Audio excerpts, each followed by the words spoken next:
nasa tuktok ng food chain. Subalit kung minsan kahit na ang madulas na reptile na ito ay talagang inaatake ang mga creature na mas malaki pa sa kanila. Ang ilang mga hayop ay hindi gustong sumunod sa mga batas ng kalikasan. Mula sa isang tandang na tinatapakan ng isang buhay na kobra hanggang sa isang pusa na ginagawa ang lahat, maprotektahan lamang ang kanyang mga puting. At isang bagong pisang iguana na lumalaban sa napakaraming kalaban. Narito ang 10 kakaibang ahas na talagang ginulo ang maling kalaban. Handa ka na ba? Bago tayo magsimula kapatid, shoutout nga pala sa mga kaibigan natin dyan na patuloy na sumusuporta at nanonood. Inspirasyon kayo sa amin kaya naman patuloy kaming gumagawa ng mga nakamamanghang video. Kaya naman wag na natin patagalin pa. Simulan na natin. Malamang siguro iniisip mo na ang mga ahas ay madaling malalamon ang pinakamahusay na tandang. Subalit ang mga tandang ay lubang teritorial sa kanilang mga tahanan. Ang isang manok ay talagang gagawin ng lahat at kaya nitong ialay ang sarili nitong buhay. Maprotektahan lamang ang sarili nitong kawan.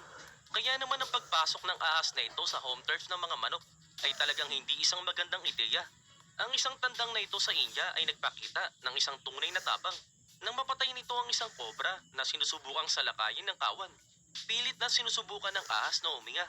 Subalit hindi ito binigyan ng pagkakataon at talagang hindi niya inaasahan na ganito ang mangyayari. Pagkatapos niya itong tangayin ng malayo, ang tandang na ito ay tuluyan ng nilamon ng buo ang ahas.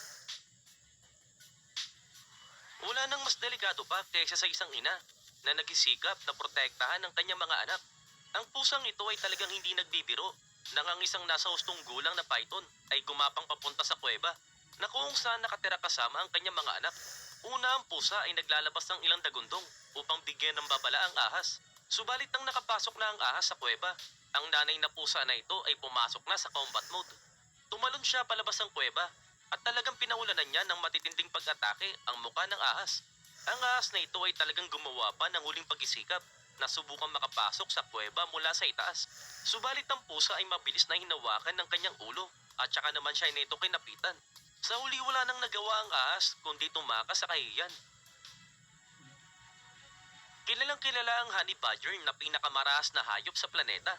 Sa kabila ng kanilang maliit na sukat, sila ang pinakamabangis na mammal sa paligid. Madalas pa nga silang lumaban laban sa malalaking hayop tulad na lang ng mga layon at tahinas. Subalit sa pagkakataong ito, isa itong ahas na naging biktima ng honey badger. Sa video na ito makikita mo ang ahas na mabilis na inatake ang ulo ng honey badger. Subalit nang napagtanto ng ahas ang pagkakamali nito at sinusubukan na nitong tumakas. Gagamitin naman ng honey badger ang mga kuko nito para hatakin palapit ang ahas. At sa uli ang malas na ahas na ito ay kanila na din magiging tanghalian. Maaaring lumaki ang Indian spectacled cobra sa higit na 7 talampakan ng haba. At ang kanilang kamandag ay maaaring pumatay ng isang tao nang wala pang 30 minuto. Sa opposite corner naman ay isang mungus na kung saan sa unang tingin mapagkakamalan mo talagang isang whistle. Ang pagkakatulad na itsura na ito ang kadalasang nakakaloko sa ahas upang mabiktima ng mga munggo. Subalit magtiwala ka lang sa amin, ang munggo sa isang malayong bagay sa whistle. Ginagamit nila ang matatalas nilang ngipin sa paghiwa ng kanilang mga kalaban.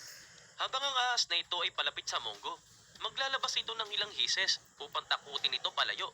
Subalit ang ahas ay magpapatuloy na gumawa ng ilang mga bigong pagtatangka na kagatin ng monggo. Gayunpaman kapag nagsimula ng umatake ang monggo, hindi na ito sumasablay. Susunggaban ito ng monggo gamit ng kanilang bibig at paulit-ulit itong ipapalo sa lupa. At talagang game over na ito sa ahas bago mo pa ito malaman. Ang mga daga ay tradisyonal na biktima ng mga ahas. Ginagamit pa nga sila ng mga taong nag-aalaga ng mga ahas para ipakain sila. Nang ang ahas na ito ay nagtangkang tumakas na may kasamang sanggol na daga sa kanyang bibig. Ang nanay na ito ay talagang hindi nakapagpigil. Agad siyang kumilos at kinagat ang ahas sa mismong buntot ito at hindi niya ito binibitawan. Hindi din natin masasabi ang parehong bagay para sa ahas.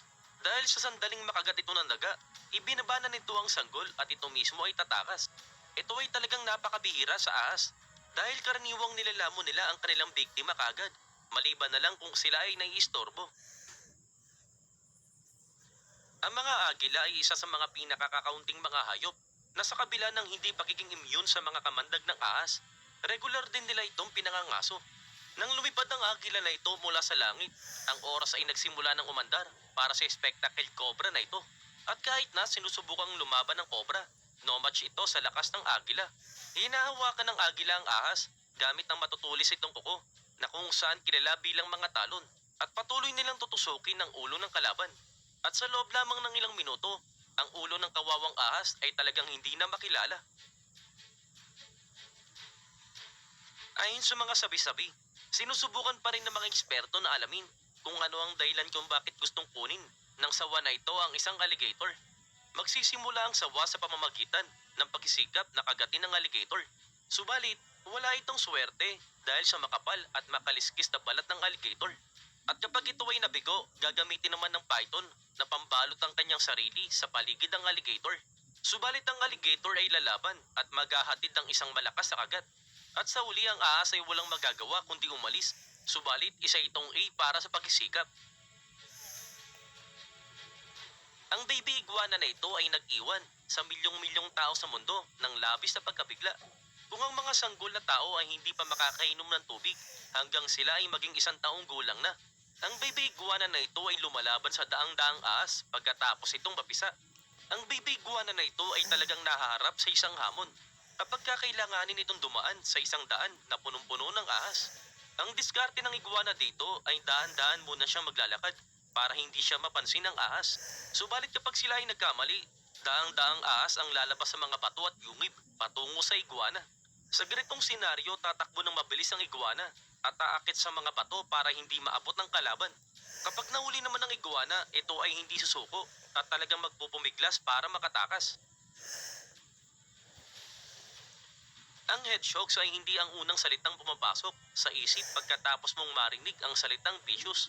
Subalit ang vicious ay eksakto kung paano mailarawan ang maliit na rodent na ito. Kapag sila ay naharap sa isang viper, hindi umaatras ang hedgehogs. Sa halip nilalabas ito ang kanilang katawan at gagamitin nila ang kanilang pantusok. At kapag ang ahas ay gumawa ng isang maling galaw, ang hedgehogs ay diretsyong aalisin ang ulo ng ahas. Nang walang kahit anong pagdududa, ang mantis ay isa sa pinaka-epektibong killers sa mundo ng mga insekto. Ang maliit na berdeng insekto na ito ay pinanganak na nilagyan ng lahat ng kinakailangang kasangkapan na kailangan upang maging isang natural-born killer. Mayroon silang mga paa na natatakpan ng matutulis na spike at ginagamit nila ito upang hawakan ang biktima at meron din silang 5 mata. Gamit ang kanilang 3 mata sa gitna at 2 sa gilid ng alinman sa tatsulok nitong ulo. Ang mantis ay talagang maaaring makita ang anumang mga paggalaw. Nangangahas na ito ay walang ideya na pumasok siya sa teritoryo ng mantis. Mabilis na kumilos ng mantis at mabilis niyang hinawakan ng reptile at sinimulan niya na itong kainin habang ito ay nabubuhay pa. Kakaiba, no? Ilan lamang to sa mga ahas na ginulo ang maling kalaban. Na mga kaba sa ating video, ipaalam mo naman sa amin sa